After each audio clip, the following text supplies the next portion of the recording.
মাইয়া গো বিয়ে দেওয়ার আগ পর্যন্ত কওয়া হয় যত বিলাসিতা আর যত স্বাধীনতা সবকিছু করবা বিয়ের পর, কিন্তু আসলেই কি বিয়ের পর স্বাধীনতা আর বিলাসিতা করা যায়? আসসালামু আলাইকুম, কেমন আছেন আপনারা সবাই? আশা করি সবাই ভালো আছেন। মুই আলহামদুলিল্লাহ বেমালা ভালো আছি। আজকে মুই বেন্যাহালে উঠে কয়টা গোবর আর কয়টা হুগনা মাটি দিয়ে ভিজিয়ে লইতেছি চুলা দুইটা লিপ। মুই এই জন্য অনেকদিন হয়ে গেছে চুলা দুইটা লেপছিলাম, আর আমার চুলা দুইটা না কয়দিন পর পরই ফাইটটা যায়, ঘন ঘন লিপ দেওয়া লাগে। তো এই জন্য আমি ভাবি যে প্রত্যেক দিনই লিপ দিমু, কিন্তু প্রত্যেক দিন লেপা হয় না। মেঘলা মেঘলার কারণে না চুলা দুইটা লিপ দিতে ইচ্ছা করতেছিল না, যে শুকাইবো না শুকাইবো। তা আজকেও আমি দেখলাম অনেক মেঘলা, তারপরে ভাবলাম যে আজকে একটু লিপ দেওয়াই লাগবে, আর নয়তো কয়দিন পর তো এই চুলা ফাটতে ফাটতে একবার ভাঙ্গা পড়েই যাবো। আর এখন তো সম্ভব না এই চুলা আবার বানানো। এই জন্য ভাবি যে প্রত্যেক দিনই চুলা লিপ দিয়ে তারপর চুলা নতুন রাখবো জানি না ভাঙ্গে। যাই হোক, আমি কিন্তু এই জায়গায় 3টা চুলাই আমি লিপে নিবো। আর আমি না আগে চুলা লিপতে পারতাম না, এখন আস্তে আস্তে শিখে গেছি। এখনো ভালো করে পারি না, কিন্তু তারপরেও চেষ্টা করি প্রত্যেক দিন একবার দুইবার করতে করতে। কাজ যে কোনো কাজই কিন্তু মানুষ ছোটকাল থেকে পারে না। যাই হোক, ওই জায়গায় আমার 2টা চুলা লেপা হয়ে গেছে। এর মধ্যে আবার দেখি যে 12টাও বেজে গেছে, রান্না ছড়ান লাগবে। এক চুলায় ভাত আর এক চুলায় আলু সেদ্ধ বয় দিছি। বয় দিয়ে একটা প্লাস্টিকের জর্দার মুখা দিয়ে আমি এই জায়গায় চুলাটা জ্বালাই দিছি। ওই জায়গায় 2 চুলায় 2টা হইতে থাক। আর এই জায়গায় এই যে মাছগুলো আমি কুইটটা তারপর ধুইয়ে নিছি।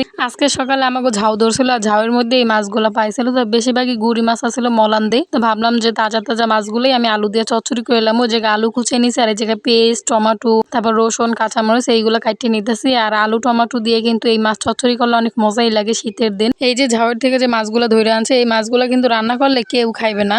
আমার পোলারাও খাইবো না, আর আমার জামাইও কিন্তু খাইবো না। এই মাছগুলো রান্না করলে আমার একলাই খাওয়া লাগে। একটু পর পর চুলায় জাল দেওয়া লাগতেছে, আবার এক হাত দিয়ে কোটাকাটি করতেছে, আবার চুলায় জাল দিতেছে, কারণ পাতার জাল তো বেশিক্ষণ চলতে চায় না, বারবার পাতা দিতে হয়। এই জায়গায় আমার আলু সেদ্ধ করা হয়ে গেছে, আর আমি এই সেদ্ধ আলু উঠে রেখে দিব। আর এই জায়গায় গুঁড়া মাছ চচ্চড়ি করবো, এর লেগে পেঁয়াজ কুচি, রসুন কুচি, কাঁচামরিচ কুচি, হলুদ মরিচের গুঁড়া দিয়ে দিমু। দিয়ে এই জায়গায় হাতে মাখিয়ে নিবো। এই ছোট মাছ চচ্চড়ি না হাতে মাখিয়ে বেশিরভাগ মজা লাগে। অনেকেরই আমি দেখি হাতে মাখিয়ে চচ্চড়ি করে, আমি ওইভাবে করি সব সময়। সব মশলা দেওয়া হয়ে গেলে আমি একটু তেলও দিয়ে দিলাম। তেল দিয়ে আমি হাত দিয়ে ভালো করে মাখিয়ে নিবো। আলু কুচি দিয়ে দিলাম, এরপর টমেটো দিয়ে দিব। টমেটো দিয়ে ভালো করে মাখিয়ে নিবো। সবকিছু মাখা হয়ে গেলে আমি কড়াইতে অর্ধেকটা দিয়ে দিছি, আর অর্ধেকটার লগে আমি গুঁড়া মাছ মিলিয়ে নিবো। এখন গুঁড়া মাছটা দিয়ে ভালো করে মাখিয়ে কড়াইতে সবগুলো একলগে দিয়ে দিব। সবকিছু কড়াইয়ের মধ্যে দিয়ে হুদা হাত ধুইতে যতটুক পানি লাগে ওটুক পানি আমি এই মাছের তরকারিতে দিব, বেশি দিব না। কথা কইতে কইতে এই জায়গায় কিন্তু আমার সব রান্না বান্না শেষ। আমি আজকে আলু ভর্তা বানাইছি আর মাছের চচ্চড়ি করছি। আজকে আমি শর্টকাটে রান্না করছি, বেশি ঝামেলা করি নাই। তো সব রান্না বান্না হয়ে গেলে এখন আমি ওর সাথে একটু ঝাড়ু দিয়ে নিবো।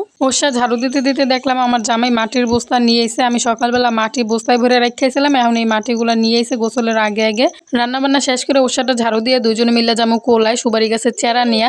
কারণ কিছুদিন আগে বাদাম গাছ, তারপর কাঁচামরিচ গাছ, অনেক পদের গাছ লাগাইছিলাম, ওইগুলো চাইরো সাইডে জাল দিয়ে বেড়া দেওয়া হয় নাই।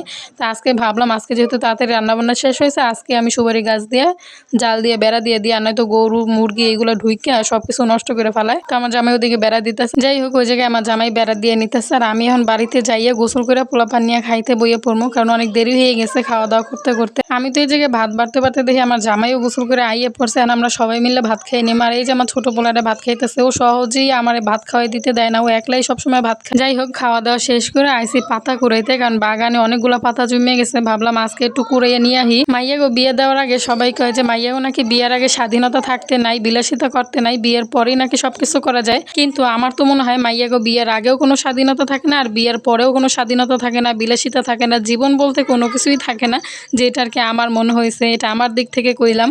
তো যাই হোক, ওই জায়গায় আমার পাতা কুড়াই নেওয়া শেষ। আজকের ভিডিওটা এই পর্যন্তই। তোমরা সবাই ভালো থাকবা, সুস্থ থাকবা। দেখা হবে পরবর্তী কোনো ভিডিওতে। আল্লাহ হাফেজ।